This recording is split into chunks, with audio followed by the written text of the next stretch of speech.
क्या है बताइए। ये पुरानी मंडी नारनौल में 9 मोहल्ला सरताज पुरानी मंडी थी। ठाकुर जी का मंदिर सुंदर ऊपर फरके झंडी थी, आज उसको नरक में डाल दिया है।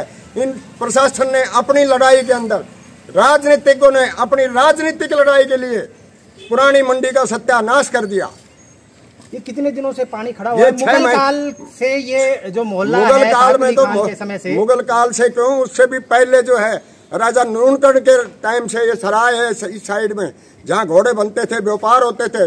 पुरानी मंडी इसीलिए कहते हैं कि दिल्ली और अजमेर के बीच में कोई मंडी नहीं थी, उस समय की ये पुरानी मंडी है। यहाँ तब कैसा माहौल था? यहाँ पे तब इतना माहौल था कि दिल्ली से लेकर के ना अजमेर तक के जो भी कर्मचारी, जितने भी व्यापारी यहाँ रुकते थे, कितना सुंदर समय था उस समय में। टकसाल यही होती थी, राजाओं के रुपये यही बनते थे, हैं जी। आज इस पुरानी मंडी को गर्त में डाल दिया। तो भाजपा 11 साल सारे भाजपा के हैं। लड़ाई सिर्फ जो है एडीओ साहब और गोपाल शरण गर्ग के बीच में है, मरना इस जनता का है सारी का।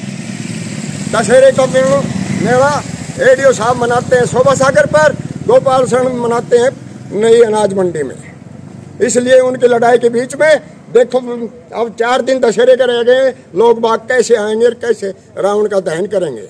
ऐतिहासिक स्थान है, जल महल है, ऐतिहासिक जल महल भी रहा और भी घने ही ऐतिहासिक जगह। मंडी में हजारों लोग आते हैं प्रतिदिन, कहीं ना कहीं सब्जी मंडी होने के बाद में हजारों गाड़ियां, आदमी तो बहुत ज्यादा है, हजारों तो गाड़ी आती है, इधर से गुजरती हैं जी। सारे रोड को तोड़ करके ना और इसका बुरा हाल कर दिया। इसके बारे में नगर पालिका में आप नगर पार्षद हैं?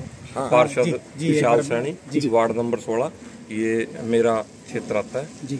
और पिछले 6 महीने से ये रोड पे पानी भरा है और 6 महीने से भी ज्यादा हो गया होगा। पूरा हाल बेहाल है, सीवर ओवरफ्लो है। कई बार मैं शिकायत कर चुका, लिखित में भी दे चुका।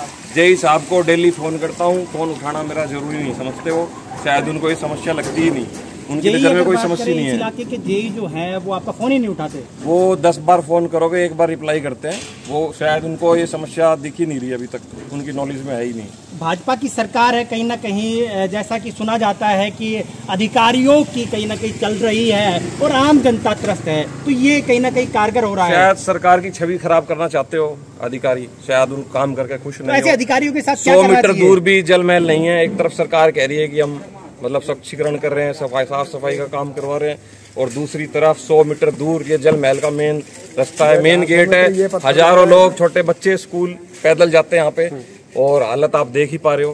आप खड़ा नहीं रह सकते। 1000 बार मैं उनको फोन कर चुका, समस्या समझा चुका। 2 तारीख को दशहरे का मेला है, यहाँ से पूरा शहर निकलेगा, पूरा प्रशासन निकलेगा, और हालत आप देख पा रहे हो। तो कहीं ना कहीं अगर बात माना जाए, मुगल काल में ये स्वच्छ था और आज जो हालात हैं भाजपा राज में, ये हालात कहीं ना कहीं दर्शा रहे हैं कि हालात सामान्य नहीं है। सामान्य क्या, सामान्य से भी गर्त पे है। यही हाल हमारे यहाँ पे कानड़दास तालाब होता है, जो वहाँ पे अभी 3 महीने पहले ही नगर परिषद ने रोड बनाया, ठीक है, और वो रोड लाख रुपए का टेंडर हुआ। उसके बाद नालियाँ जो हैं सड़कों पर ही छोड़ दी गई और उन नालियों को जोड़ दिया गया नाले तालाब पे, और वो पूरा तालाब गंदे पानी से भर गया है। वहाँ पे आसपास इतने मच्छर मक्खी, इतनी बीमारियों का घर बन चुका है। मैं चाहता हूँ कि आप उसको भी विजिट करें। और ये तो मेन रोड है, ये तो सबसे पहले प्रायोरिटी पे मतलब करना चाहिए प्रशासन को, लेकिन उसके बाद भी कोई ध्यान नहीं दिया जा रहा है, बार बार बोलने के बाद भी। रोड पे काफी गड्ढे भी हैं, गड्ढे तो है जी। जो सीवर का पानी जो है पिछले 6 महीने से ओवरफ्लो है। सीवर का पानी 6 महीने से ओवरफ्लो चल रहा है यहाँ पे। 6 महीने से मेरे पास लिखित में भी जेई साहब से भी मेरी बात हो चुकी, सबको पता है, लेकिन फिर भी कोई ध्यान नहीं दिया जा रहा है इस पे।